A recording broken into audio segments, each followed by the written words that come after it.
Haven't met before.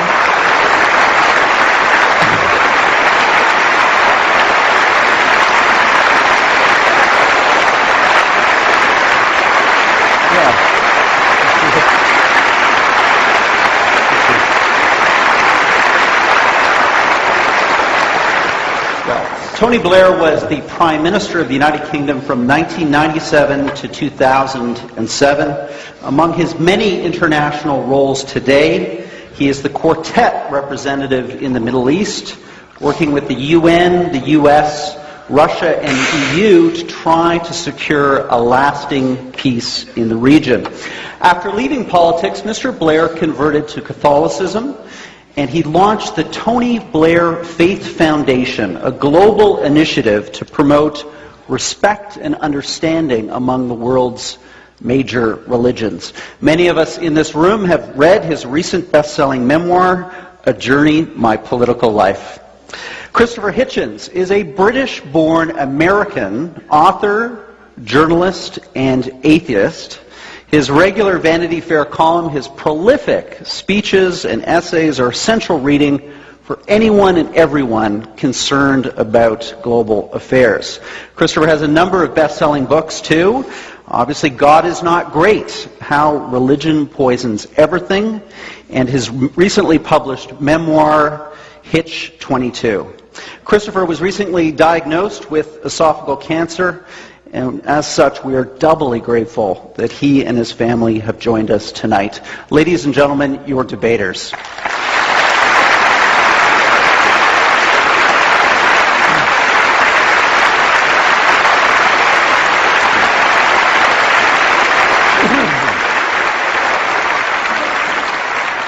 Before getting our debate underway, let me just briefly run down how the next hour and a half will unfold.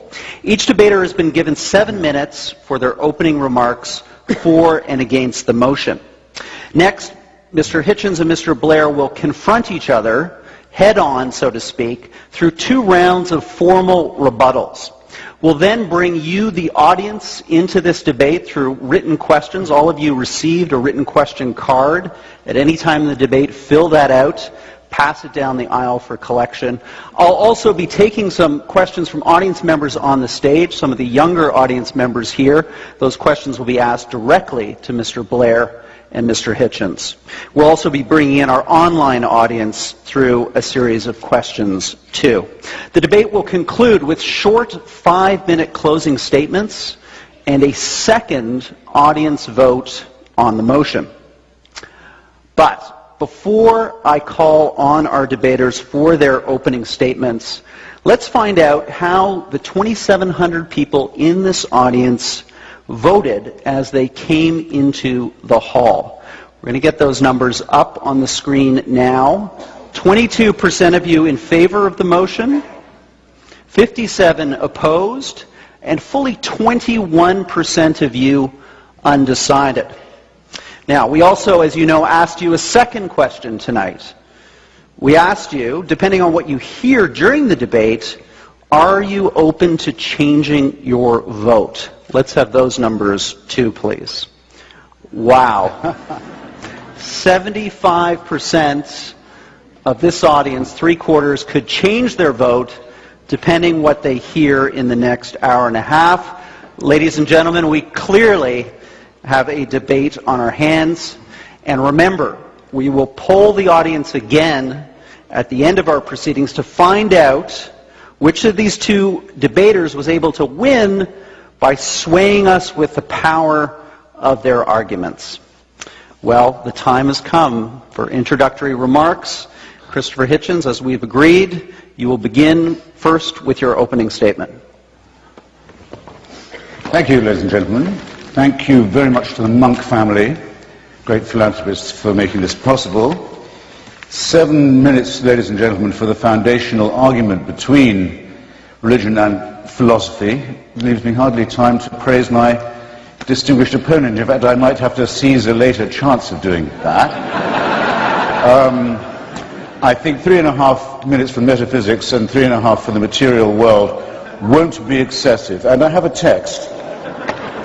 And it is from, because I won't take a religious text from a known extremist or fanatic. It's from Cardinal Newman. Recently, Prime Minister Blair's urging, beatified on his way to canonization, a man whose apologia made many Anglicans reconsider their fealty and made many people join the Roman Catholic Church, and is considered, I think rightly, a great Christian thinker. My text from the Apologia. The Catholic Church, said Newman, holds it better for the sun and moon to drop from heaven, for the earth to fail, and for all the many millions on it to die in extremest agony, than that one soul, I will not say will be lost, but should commit one venial sin, should tell one willful untruth, or should steal one farthing without excuse. You'll have to say it's beautifully phrased, ladies and gentlemen, but to me, and here's my proposition, what we have here, and picked from no mean source, is a distillation of precisely what is twisted and immoral in the faith mentality. It's essential fanaticism, its consideration of the human being as raw material, and its fantasy of purity. Once you assume a creator and a plan, it makes us objects in a cruel experiment whereby we are created sick and commanded to be well. I'll repeat that. Created sick and then ordered to be well. And over us to supervise this is installed a celestial dictatorship, a kind of divine North Korea.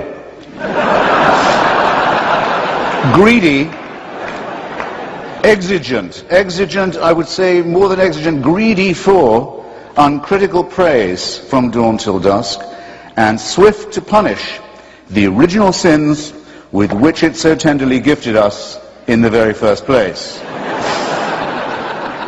However, let no one say there's no cure. Salvation is offered.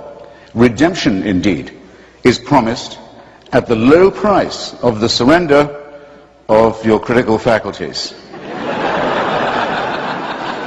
Religion, it might be said, must be said, would have to admit, makes extraordinary claims, but though I would maintain that extraordinary claims require extraordinary evidence, rather daringly provides not even ordinary evidence for its extraordinary supernatural claims. Therefore, we might begin by asking, and I'm asking my opponent as well as you when you consider your voting, is it good for the world to appeal to our credulity and not to our skepticism? Is it good for the world to worship a deity that takes sides in wars and human affairs? To appeal to our fear and to our guilt, is it good for the world? To our terror of death, is it good to appeal? To preach guilt and shame about the sexual act and the sexual relationship, is this good for the world? And asking yourself the while, are these really religious responsibilities, as I maintain they are? To terrify children with the image of hell and eternal punishment, not just of themselves, but of their parents and those they love. Perhaps worst of all, to consider women an inferior creation. Is that good for the world? And can you name me a religion that has not done that? To insist that we are created and not evolved in the face of all the evidence. To say that certain books of legend and myth, man-made and primitive, are revealed, not man-made code. Religion forces nice people to do unkind things, and also makes intelligent people say stupid things. Handed a small baby for the first time, is it your first reaction to think, beautiful, almost perfect, now please hand me the sharp stone for its genitalia that I may do the work of the Lord? No. It is, as the great physicist Steven Weinberger has very aptly put it, in the ordinary moral universe, the good will do the best they can, the worst will do the worst they can, but if you want to make good people do wicked things, you'll need religion. Now, I've got now 1 minute and 57 seconds to say why I think this is very self-evident in our material world. Let me ask Tony again, because he's here, and because the place where he is seeking peace is the birthplace of monotheism. So you might think it was unusually filled with refulgence and love and peace. Everyone in the civilized world has roughly agreed, including the majority of Arabs and Jews and the international community, that there should be enough room for 2 states, for 2 peoples in the same land. I think we have a rough agreement on that. Why can't we get it? The UN can't get it, the US can't get it, the Quartet can't get it, the PLO can't get it, the Israeli Parliament can't get it. Why can't they get it? Because the parties of God have a veto on it, and everybody knows that this is true. Because of the divine promises made about this territory, there will never be peace, there will never be compromise. There will instead be misery, shame, and tyranny, and people will kill each other's children for ancient books and caves and relics. And who is going to say that this is good for the world? And that's just the example nearest to hand. Have you looked lately at the possibility that we used to discuss as children in fear? What will happen when messianic fanatics get hold of an apocalyptic weapon? Well, we're about to find that out as we watch the Islamic Republic of Iran and its party of God allies make a dress rehearsal for precisely this. Have you looked lately at the revival of Tsarism in Putin's Russia, where the black-cowled, black-coated leadership of Russian Orthodoxy is draped over an increasingly xenophobic, tyrannical, expansionist and aggressive regime? Have you looked lately at the teaching in Africa and the consequences of it, of a church that says AIDS may be wicked, but not as wicked as condoms? That's exactly no seconds left, ladies and gentlemen. I've done my best. Believe me, I have more.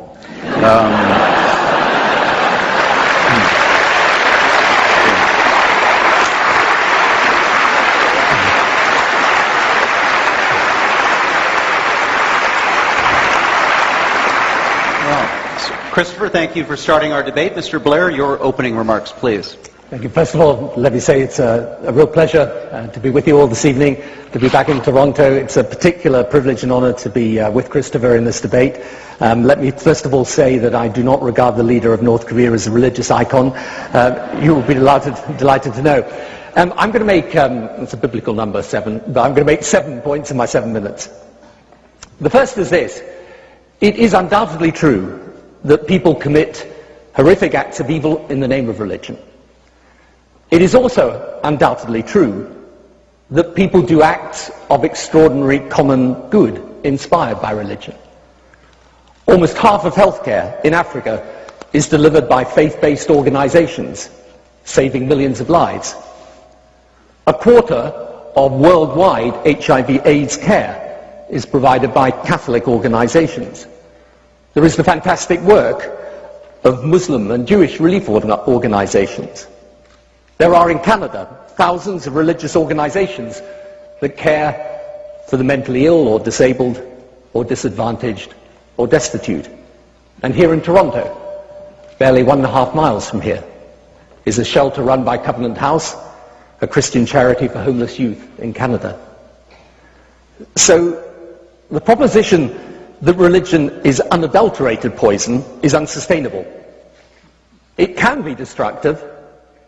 It can also create a deep well of compassion, and frequently does.